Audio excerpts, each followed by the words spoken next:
My talk today is about creating an antiviral gut, which quite frankly is the same thing as creating an anti-inflammatory gut, which is the same thing as creating an anti-cancer gut, because the common factors that lead to an increase in viral infection also lead to an increase in inflammation, in cancer, in autoimmune diseases, et cetera. And by the end of our time together, you'll be very aware of what those factors are. So let's dig right in.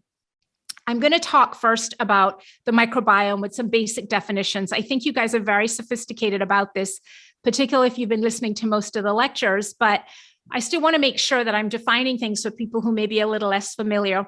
I'm going to define a very important term called dysbiosis, which, as you'll see, is at the heart of all of these conditions. Then we're going to spend some time talking about the immune system and specifically the gut-immune connection. We're going to discuss a couple important clinical studies, talk about inflammatory bowel diseases, and then take a brief look at my data from the Digestive Center for Wellness. And then finally, the question that you all want answered, what to eat. All right, let's dig in. This is one of my favorite quotes from Hippocrates. You're probably familiar with his quotation, all disease begins in the gut.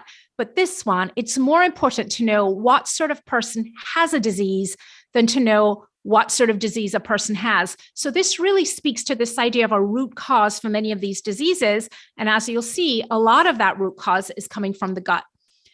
So when we think about the biome, what we're talking about are the trillions of organisms that live in and on our bodies, mostly in our gastrointestinal tract.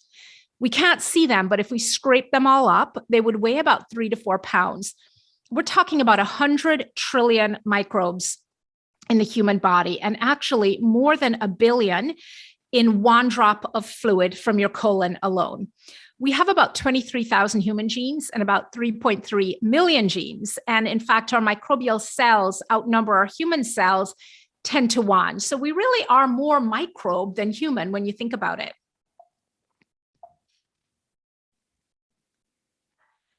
In terms of what our microbes do, so obviously making smelly gas, right? That's certainly one of the roles.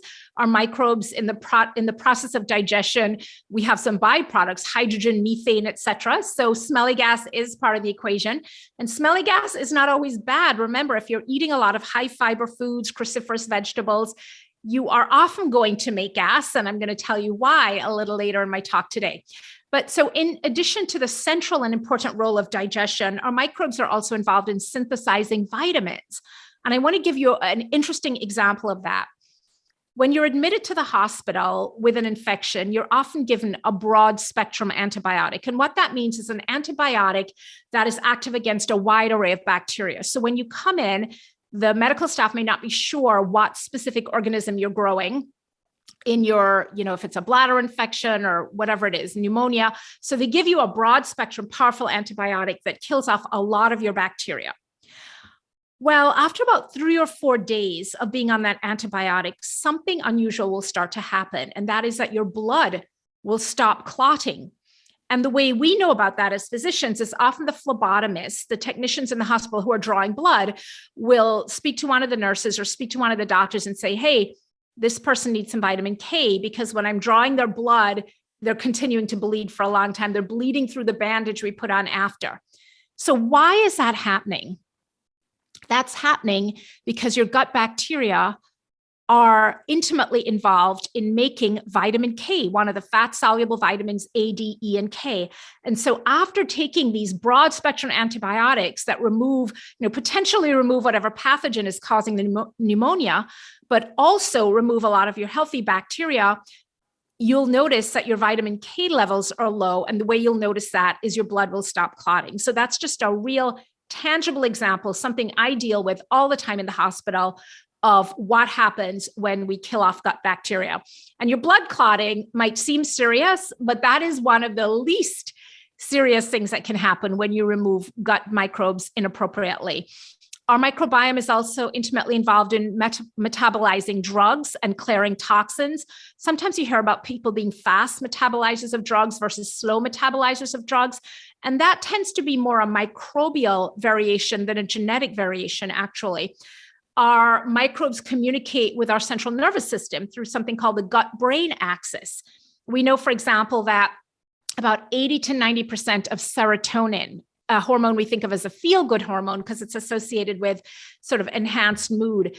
80 to 90% of the serotonin is actually made in our digestive tract by our microbes.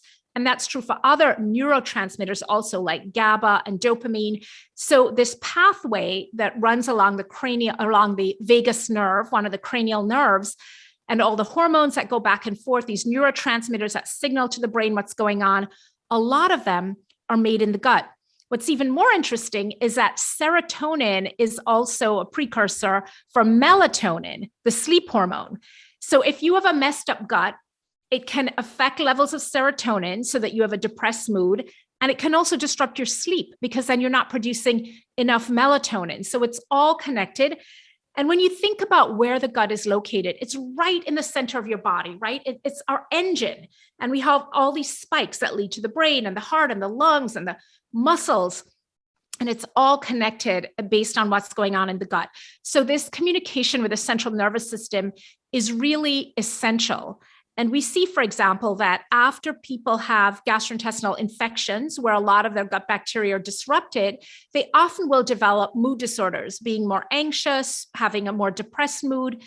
We can actually induce that in lab animals when we infect lab animals, mice primarily, with Campylobacter jejuni, which is one of the most common foodborne infections. We can induce anxiety in them after the Campylobacter. We notice that their behavior changes. And we see the same thing in humans. So what's going on in your gut, not just as a result of infections, but as a result of the choices you make every day about the food you eat, medications you take, the environment you find yourself in, all of that affects what's going on in your gut, affects the production of neurotransmitters and other hormones that affect mood and all kinds of other bodily functions. Our gut bacteria are also really involved in something called angiogenesis. And angiogenesis is really the development of new blood vessels, which is something that's really important for maintaining homeostasis in our bodies.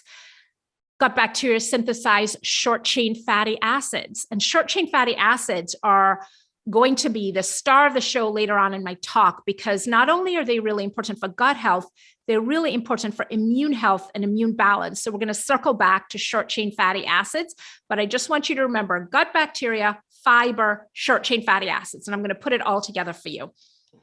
Our microbes also turn our genes on and off. You know, we think of our genome and the genes that we inherit as being static, right? Like it's just your genes, and what can you do?